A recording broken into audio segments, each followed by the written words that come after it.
알겠습니다. 자, 그러면 앞서 이게 대장동 재판 이게 있고 또 하나가 정진상 그다음에 대통령이 2명이 피고인인 거죠. 네. 근데 거기서는 지금 대통령은 중단됐고 정진상 씨만 예. 진행되는 거예요? 그렇습니다. 한 사건의 피고인이 2명인데? 네. 그렇습니다. 한 사건의 피고인이 2명인데 대통령 중단은 기일 지정을 안 한 거예요, 그러면? 그러니까 엄밀히 말하면 이것이 분리했어요? 법적인 의미의 중단이나 정지는 아니고 예. 공판 기일을 지정하지 않는 거죠. 이재명 대통령에 대해서는. 그럼 정진상 씨에 대해서는 지정하고요.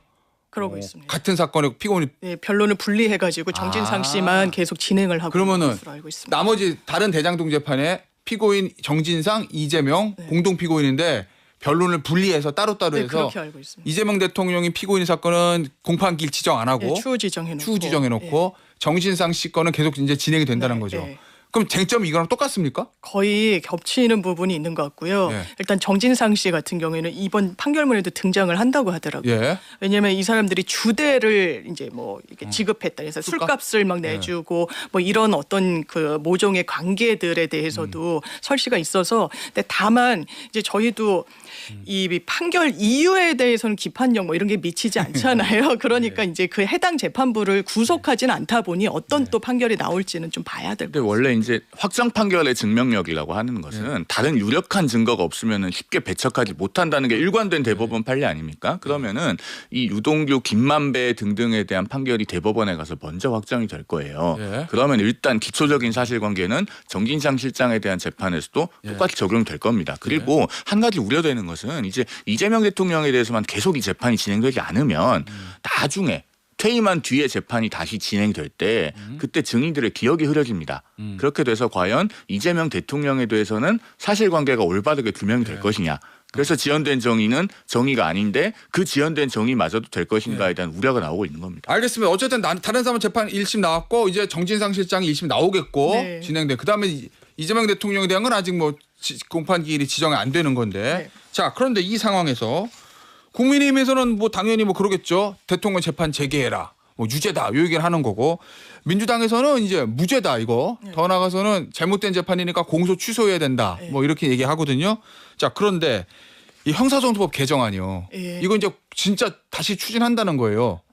예, 재판중지법 일종의. 그런데 이거를 예전엔 네이밍을 재판중지법 이러는데 이제 국정안정법, 국정보호법, 헌법 84조 수호법 이렇게 얘기를 하거든요. 네. 지금 이거를 다시 들고 나온 이유는 뭡니까? 이게 그런 것 같아요. 처음에는 이게 뭐 이재명 대통령을 방탄하는 거다. 뭐 이런 프레이밍이 있으니까 민주당에서 좀 주저하는 기류가 실제로 있어요. 근데 국감을 하면서 저는 국민의힘에서 계속해서 이거 재판은 열려야 된다. 그래서 이거 무죄인 부분도 있고 이렇게 민주당에서 항변을 하면 이제 다른 관련 사건들과 무죄면 더 억울하겠네. 빨리 해라고 대단히 무책임하다는 인상을 좀 받는 거예요.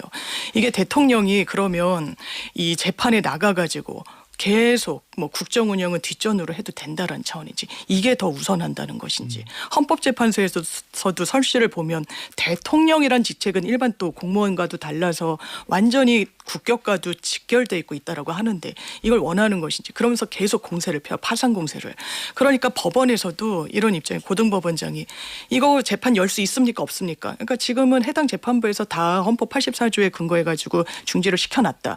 그러니까 할 수 있냐고요 없냐고요 이렇게 계속 묻는 거예요. 그럼 원칙적으로는 뭐 할 수도 있습니다라고 하니까 이게 그러면 재판을 다시 열겠다는 거야? 이 부분에 대해서 이런 유동성을 가져가는 게 맞는 거야? 계속해서 이 변동성이 국정 운영에는 마이너스가 되는데 이거 법으로 점검을 그냥 마무리를 지어야겠다는 기류가 오히려 국민의 힘으로 인해서 더 커지는 기류인 건 맞는 것 같습니다. 일단 민주당에서요. 이걸 헌법 84조 수호법이라고 주장을 하시던데 언어 도단이에요. 왜냐하면은 대한민국 법원은요. 헌법 84조의 소추에 재판은 포함되지 않는다는 걸 이미 행동으로 보여줬습니다. 자, 민주당에서는요. 이 소추의 개념에 공소제기 그러니까 기소만 그치는 것이 아니라 재판까지 포함된다고 주장하시잖아요. 그러면은 그 재판에는 공판 준비 절차도 들어가고 공판 절차도 들어가야 돼요. 그런데 올해 7월 1일에 무슨 일이 있었습니까? 대북 송금 사건 네 번째 공판 준비 기일이 원래 예정된 기일대로 진행이 됐어요. 그 얘기인즉슨 헌법 84조의 소추에는 재판이 포함되지 않는다는 겁니다. 법원이 만약에 포함된다고 해석했으면 공판 기일만 안 잡을 것이 아니고 공판 준비 기일 잡았던 것도 기일 추정하고 취소해야죠. 근데 그대로 열었어요. 그러니까 민주당이 이런 법을 만들어서 아예 재판 중지를 시키겠다는 건 명백하게 반헌법적인 겁니다. 헌법재판소 판례 중에서도요. 그 구사 헌마 246 결정 보면 거기에 각국의 이 대통령 불소추 특권에 대해서 유형별로 정리를 하면서 예. 헌재가 대통령의 직무 수행에 관한 범죄라는 표현을 씁니다. 그러니까 이거는 정말로 대통령 한 사람을 위한 예. 헌정입법, 맞춤형 입법 같은 거예요. 그리고 이재명 대통령이 이 법안을 만약에 정말 국회에서 정부로 넘어왔을 때 공포를 하면 예. 셀프 재판 중지법이 되는 거죠. 내 재판 내가 멈추는 법안을 공포하는 겁니다. 어쨌든 민주당이 이거 추진하겠다. 뭐 정치적인 뭐 무슨 뭐 역풍 이런 걸 다 네. 차치하고라도 추진하겠다 하면 국민의힘은 막을 방법 없는 거잖아요. 아마도 예. 제가 봤을 때는 법원 내부에서요. 예. 나중에 이 재판부가 예. 위헌법률 심판 제청 신청하는 재판부가 나올 것 같습니다. 이거를요. 내가 이걸 심리를 하기 위해서 길을 열어야 되는데 예. 한 사람을 위해서만 절차가 중지되는 법이 있다. 예. 그런데 이거는 평등 원칙에도 반하고 헌법상 근거도 없다. 예. 그러니까 이건 헌재가 위헌법률 심판을 통해서 위헌으로 결정해 줘야 된다. 예.